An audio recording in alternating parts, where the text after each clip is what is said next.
This interview is brought to you by APB, Broadcast Asia 2017 and Ideal Systems.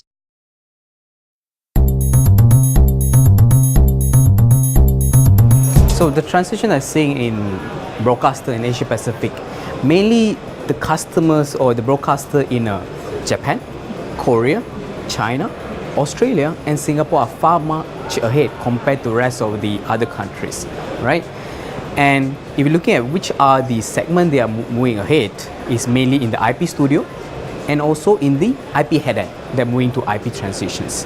And thirdly, not only Cisco, but a lot of media vendors are educating customers how to transition to IP, and also all these alliances such as AIMS, SMPT standards are embarking this IP transition to all the broadcaster vendors as well. So I have a few points to that, right? So for broadcaster, they have been in a legacy SDI architectures. For them to move to IPs is require a lot of enablement and IP training. So a lot of broadcasters have been reaching out to Cisco how to embark and enable them to move to IP. So we've been doing a lot of training for some of the broadcast vendors in these regions, right? Having a lot of workshop for them, a lot of training enablement to them, how to move the operation team, the design teams to move to IP. That's number one. So number two, we've been working with a lot of media broadcast vendors, right? I will name few, like for example, Grass Valley, Laos, and few others, right? How to work together hand in hand with them to help transition their legacy SDI to IP as well, right? And thirdly, how do you monitor and automation tools?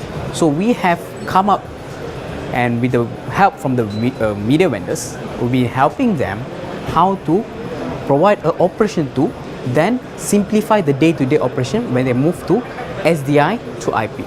Let's say, for example, in SDI IP world is one-to-one. In IP is one-to-multiple endpoints, right? How do you do visibility and troubleshooting in that kind of environment?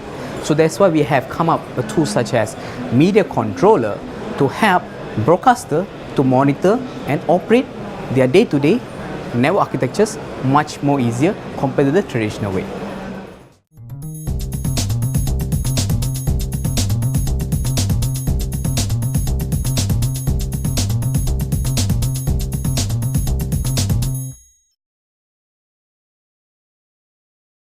This copyrighted video of the Broadcast IP Interop Lab may not be reproduced or redistributed in any form without the expressed written consent of EdTech International Private Limited.